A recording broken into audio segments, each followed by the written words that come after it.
Aduh. Aduh aku ngantek renggos adikku gento ki jan sembrono tenan. Kok peja wae karo aku ki kepiti ya to adikku segento-gento. Adikku gento sembrono tenan karo Mbak Yune peja. Maksudnya iki kepiye aku jan ora mudeng tenan. Gento. Ya Allah.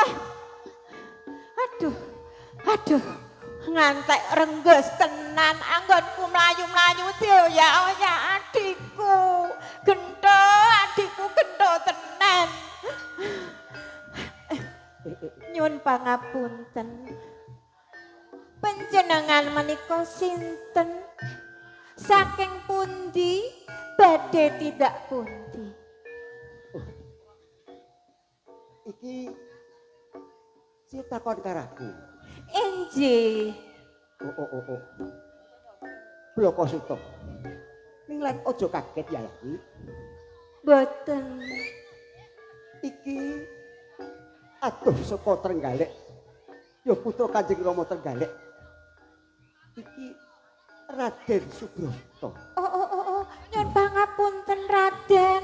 Kula mboten mangertos menawi panjenengan menika putra bupati saking Trenggalek. Nyun pangapunten injih. Caos priksa. Putra Trenggalek iki nalika semana. Nek iki ketemuan ana ing teng ngalas ngene lan ana dalan kene iki tak kira aku ya kudu pangeran Trenggalek. Injih. Ya mung padha-padha wong lumahku tumeka ning papan kene. Sebalike aku bakal takon, kowe iki sapa to? Kula menika namung lare dusun. Kula menika namung lare saking dusun, anakipun Warok Suramenggala. Jagat Pramudita. Jagat wasaning Bathara. Jebul jagat iki tan kena kinira. Ing atase Putra Warok. Lho. Kula lak njelisem. Kula niku tiyang dusun. Ora. Sandang pengangge nggih awon. Lho, aku mung gumun kok. Kula nggih mboten ayu, Aku kula mung lingisem gumun. kalian panjenengan, Den. Ngono. Saiki aku takon meneh. Injih. Lah kok kowe mlayu-mlayu nabrak-nabrak bengok-bengok genta-gento iki ana perkara apa to? Nggih lara-larahipun mekaten, Den. Rikala semanten bapak kula menika badhe ngawontenaken tasyakuran. Kula didhawuhi blanja kalian bapak kula. Kula didereke kalih gento adik kula nanging dugi mergi kula di mek mriki terus dirayu-rayu ajeng pekjo kula mboten ngertos pekjo niku napa. Kowe ora sampai mongko pinggiran kae jurang. Tujune lah kowe iki nabrak aku. Lah nek rono kae kowe kan jegur jurang sapa sing kelangan? Lah wong kula niku kalih adik kula nggih tunggal kandhong kok pekjo nggih kula mboten ngertos. Saumpama kowe iki tresno kan ora dadi ngopo to? Nggih mboten. Nggih. Ngene. Sejatine iki ming padha. Nek kowe mlayu-mlayu doyak gento, mung tekaku kene iki ya mergo ngoncati Kabupaten Trenggalek. Nalika semono aku iki arep dipacangake karo si Suminten. Putrane Warok Gunasta ing Siman. Nanging semono wong tuwa ora sak rembug. Dumadakan teko-teko iki calon didhawuhake. Kang mongko Subroto itu nate wanuh marang Suminten. Pati peksa aku nolak sing dawuh Kanjeng Rama teko semono paring duka aku ditundung saka ing Trenggalek. Lah iki banjur aku bakal lumaku menyang endi? Mangkeh rumiyin. Panjenengan wau ngendika badhe dipun pacangaken kalian Suminten. Iya. Loh, Suminten menika adik kula. Lah kok dipacangake kalian jenengan lan jenengan kok mboten kersa adik kula Suminten menika Sulistya ing warna. Lah kok mboten kersa? Ngono ya. Wong jejojoran iki lak mesine paling ora-orane ya kudu sak pejaga. Injih. Nanging sak batik matit wae aku kudu tau ketemu karo si Suminten.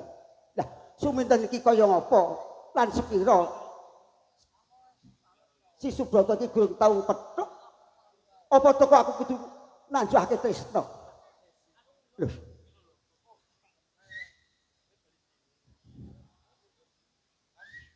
Ning ora jeneng aneh. Samono aku ya dikujokake karo si Suminten. Nolak babar nganti aku gedayan-daran ditundung karo Kanjeng Rama. Ning bareng aku iki ana dalan ketemu si putrane Kakang Menggolo, ya Cempluk Wajah. Rumangsaku kok atiku runtuh. Nanging piye to iki? Aku bakal ngendikake apa iya? Nek Cempluk Wajah ki padha sak juga marang aku sing tak karepake.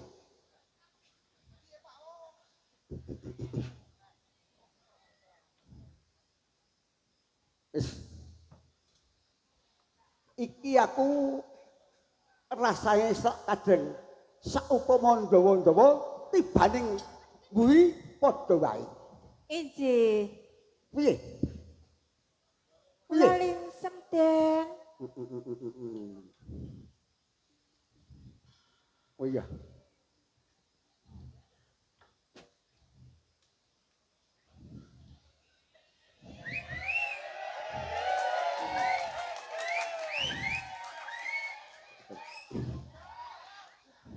Yo. Nek ngono pancen dadi bejane Subrata. Wis saka Trenggalek ditundhu. Bareng ketemu bocah wadon wae ngantek aku ngemis-ngemis katresnan bebasan ora ditanggapi. Saya nambahi gedebring rasane atiku. Duh. Dur aku kudu kepiye? Kepiye? Kepiye Cempluk? Kang kadulu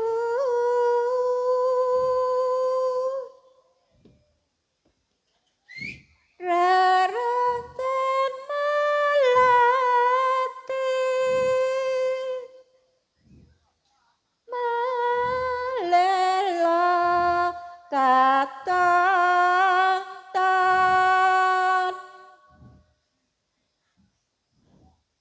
rina wengi among dadi Iki. impen. Oh, iki tak kira gewara gek karo pek dan jentik manis kae ya. Kira-kira kudu. Pekuntone pantes digoleki.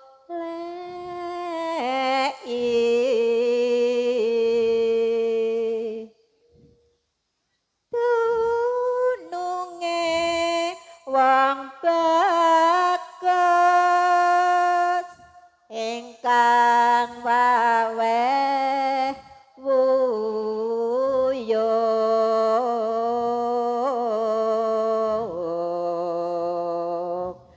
Sadadosipun kula menika lingsem dhateng panjenengan Raden.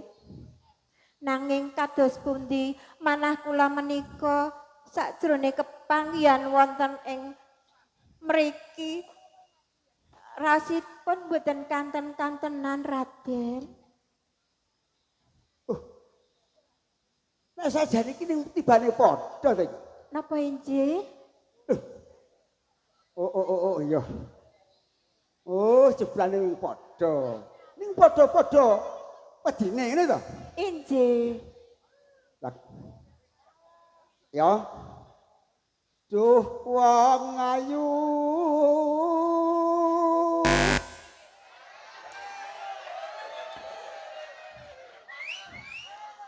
Ati pang suti ngati.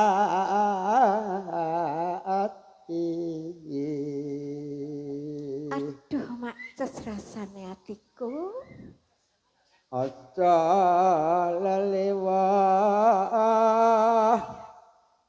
tindak ira ya wong ayu angayani ya bapak ya wong ayu angayani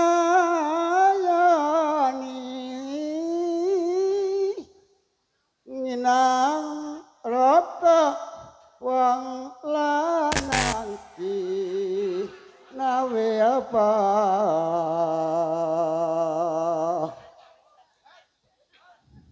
brandang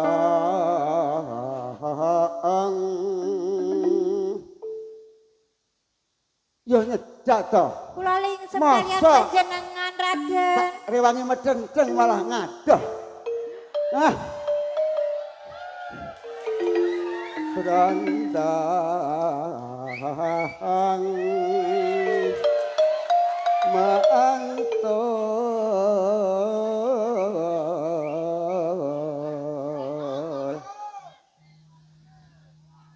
mantul mantul neng dhuwur kasur.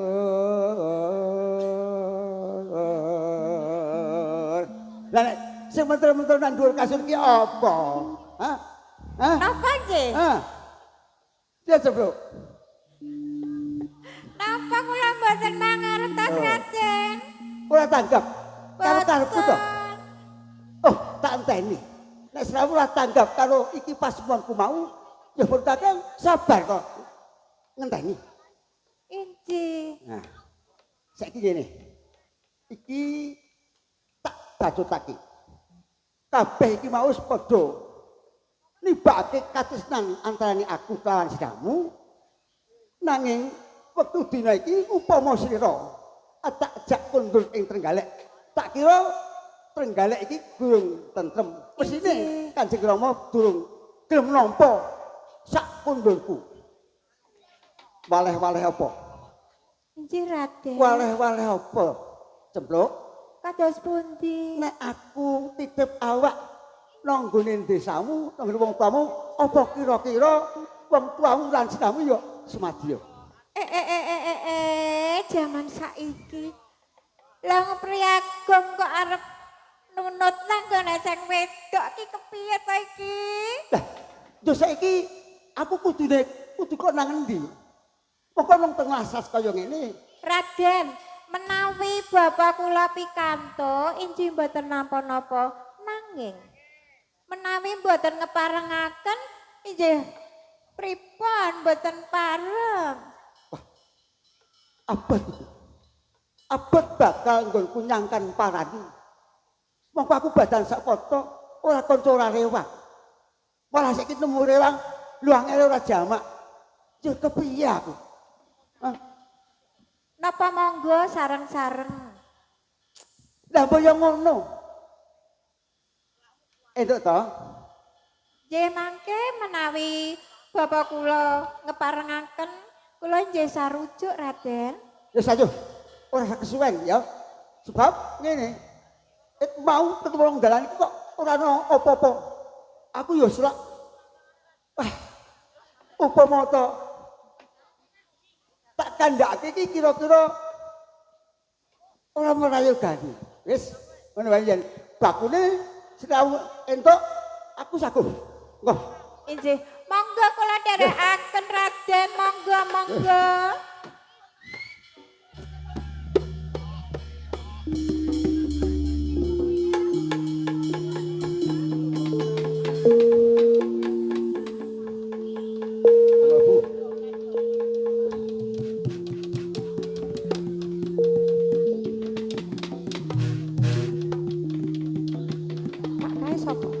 Iya iya. Jiko sithik. Pak jiko sapa?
Nyaran.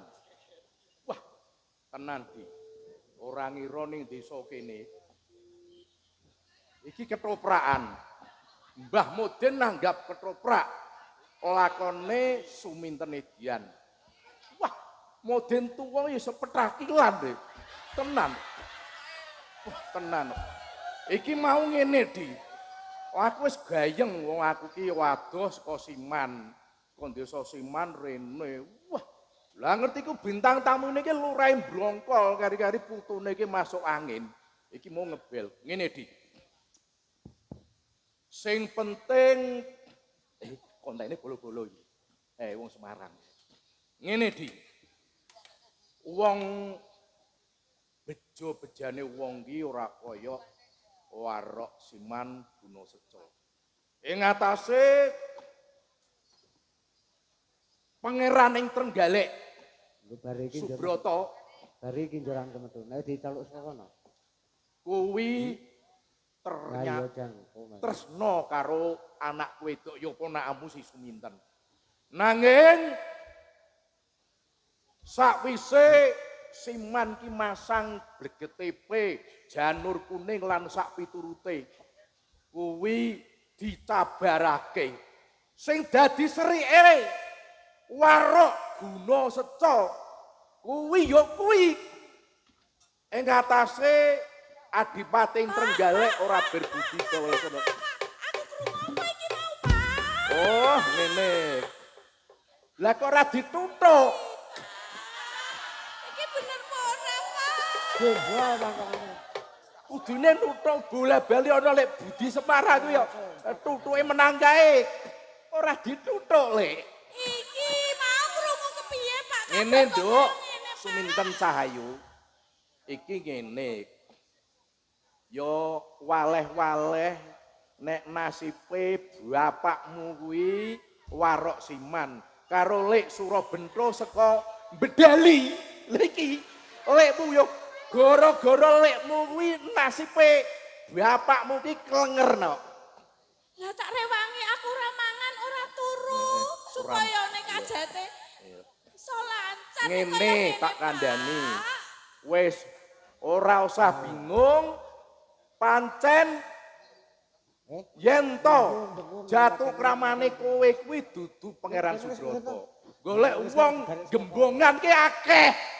Apa ya aku kuat nandang? Kuwi lho kaos abang kuwi lho, kaos abang. Oh, kuwi tenan kuwi. 17 cm kuwi. Wis ngene, Nduk. Cetane kowe diwurungake, Nduk. Wis ora usah dadi ati. Diwurungake kowe, Nduk. Aku ya kuat apa?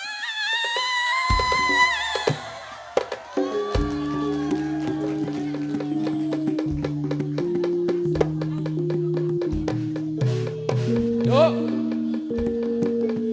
Minten.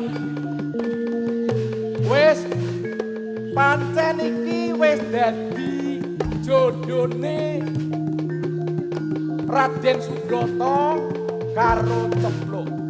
Ya to, kamangka Kakang Suwomenggala kuwi rak sedulurku tunggal. Ya to, kaya sedulurmu, kowe ya sedulur kon kono. Mulane kowe kudu sabar narimo. Kowe kudu sabar narimo, ten pancen iki wis dadi nasibmu. Tak golekke. Hei, minten.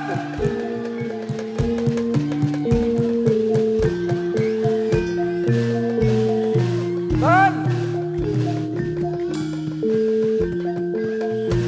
Iki lekmu.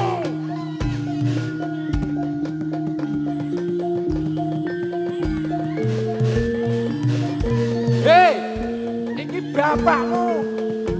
Kowe aja gragas kok kowe. Hei, layu. Ten. Waduh. Surabendo. Iya, Kang. Sing dadekke perkara ki mung sedulurku tuwa Warok Ngampal. Iya. Ditututi tak tinggone Warok Ngampal.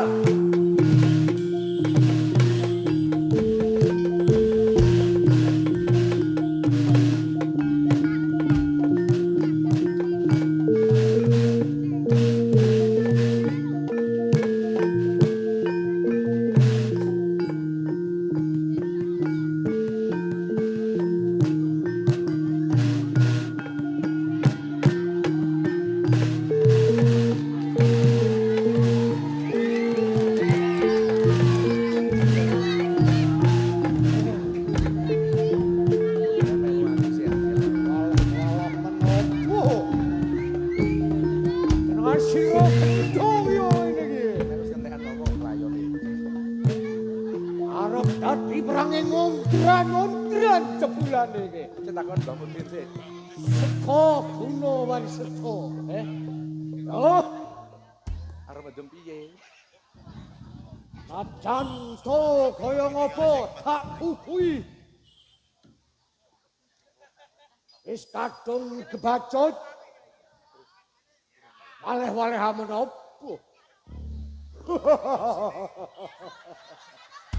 Oh, pancen ngejak muting kulit atau si balung. Yo, enano, na teko kowe. Kakang Suramenggala, Opo? aku sing teko. Ini yo, Tur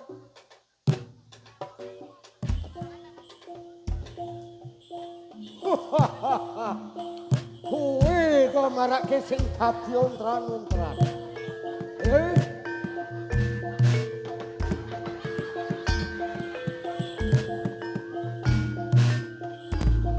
Kakang Suro Menggolo. Aku teko ning kene ana perlune karo dapuramu. Rene nyedak. Karo berdatuwa di dapur-dapuri. Rene. Kowe tansah wanen karo sing bernatuwa. Si Gento. Sampean aja ngimpi. Hah? Sampean Kakang Suro Menggolo. Yo, Ini. Ki Anget bolomu. Ki bolomu sak gembongan. Oh. bolo Iki kabeh. boloku konten-konten ki boloku. Ijese nang jero. Ana Kakang. tak gegeran. Sampean ngerti to. Nek aku karo sampean ku gedene gede aku. Tapi luwih tuaku. Irenge Aku. yo ireng aku. Cilik kakean Subudi nulak broto pancen awake cilik. Sampean ki pancen sembrono. Sembrono Kakang. Sembrono. Sampean karo aku ki rak tunggal guru. Kowe ngomong, bendo kowe ngomong. Iki wong bedali. Yo. Boloku arep apa kowe? Jur Ngene kan. Sampean ngerti. Suminten ki rak dadi pacangane jeung Pangeran Subroto. Saka Trenggalek. Mergo anakmu mbok torok-toroke si cempluk. Ing wusana suminten Edian turut dalan. Wis kadung tresno kepethuk nang dalan ora dadi ngopo. Ning wong sampean ki lak tunggal guru karo aku. Mestine sampean kudu duweni unggah-ungguh. Wong Jawa ki duweni unggah-ungguh Kang Menggolo. Yo, Tapi kowe padha senenge nek jenengane wong tuwa cuma ngridoi. basa ngendi meridoi kuwi? Marindoi. Nah, ora apa-apa. Mbane bringas-bringis. Yo, ketoprak ki yo ngene, meridoi. Wah, sesuk akalamune terus ning ndi kuwi? Akale budi Oh, iya. saka karepku. Oke. Ngene. Apa guru? Wis mrene ngomong, Le. Heeh. Aja kopleh meneng, Le. Oleh jarwo iki wae. Aja meneng, Le. Kang. Oh, Iki pancen dadakan Ya. rayone. Ya to. Wis ngene wae. Dina iki ngedu kolor. Sing mati Suro Menggolo apa guna? oh. Lho, Nek pancen arep ngejak ngeting kulit atau sing balung. Tetep Ewangi. tau judi. yo. Ewangi. Oh, iwang ngono. Yo. Ngene latihane ngene, Le.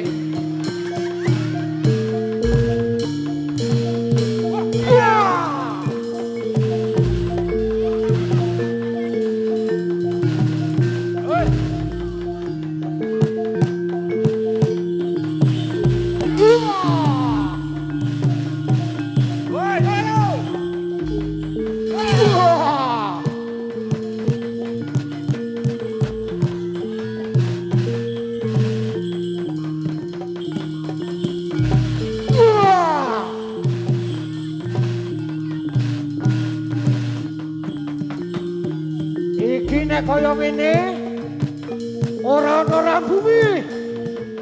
Saiki ayo nyuwun karo pangeran.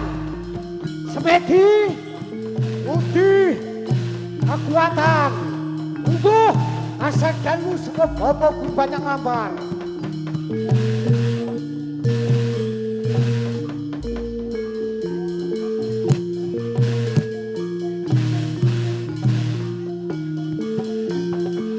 Weh, pancen waniki. Tekaning pap. Oh. Yang pulau weh.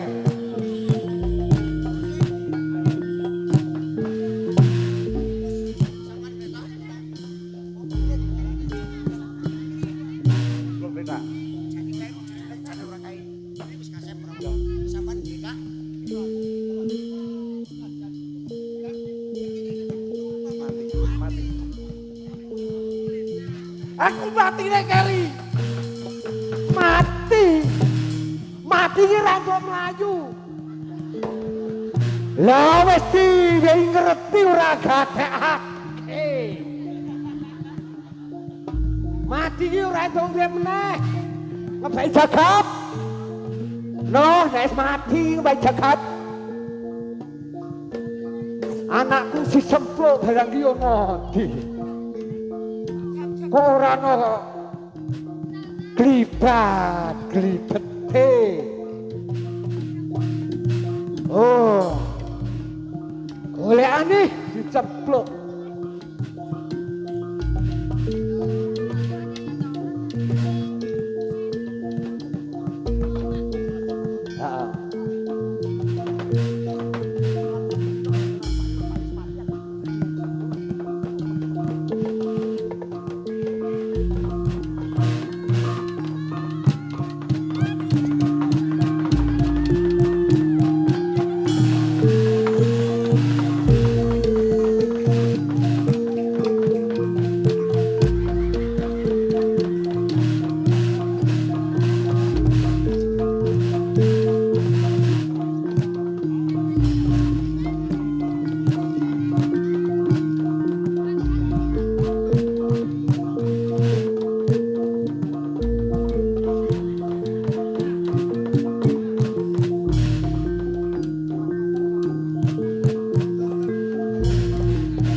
Loh, akhirnya suminten kae.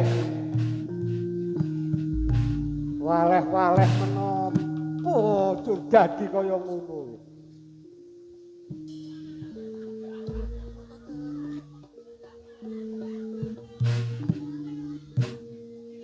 Ten.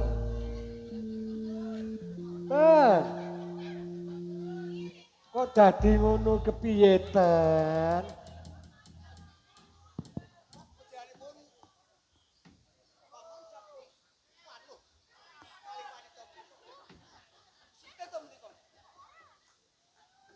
Iki putrane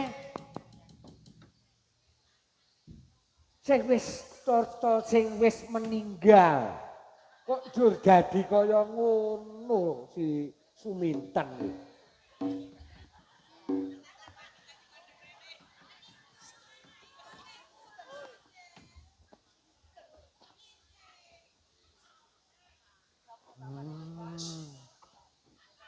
Ki jur banjur kepiye?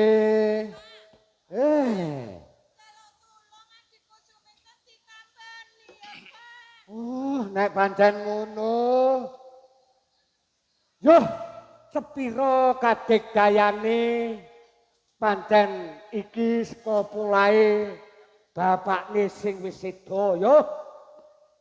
Pancen dadi pernatua tak tambanane. Muga-muga Gusti ingkang murbaing kumati bisa nuruti sira gedhu.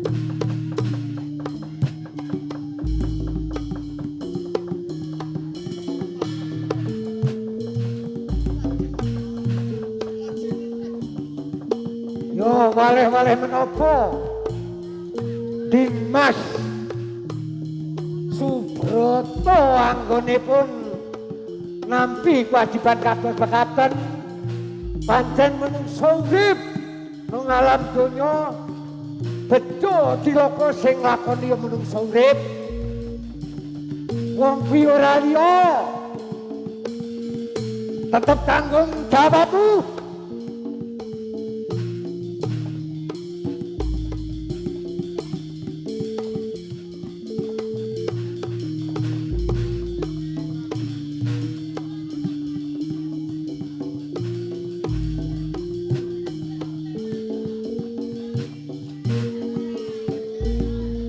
Gelem kowe nduk? Iya. Yo, wis ora dadi apa.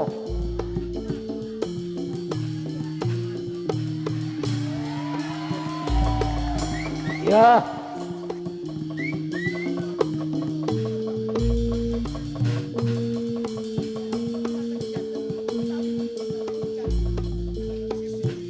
Ya.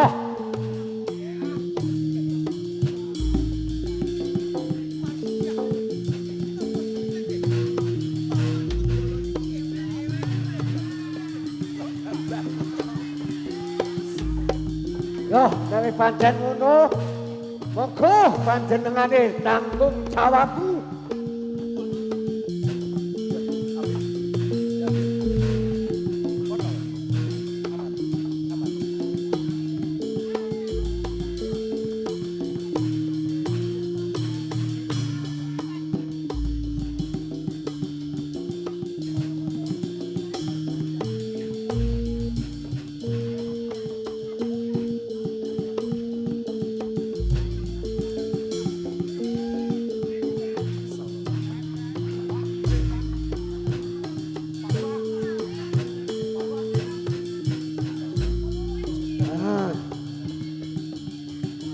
Ya, dereke manggala dira bakal arep metu ana ing alun-alun.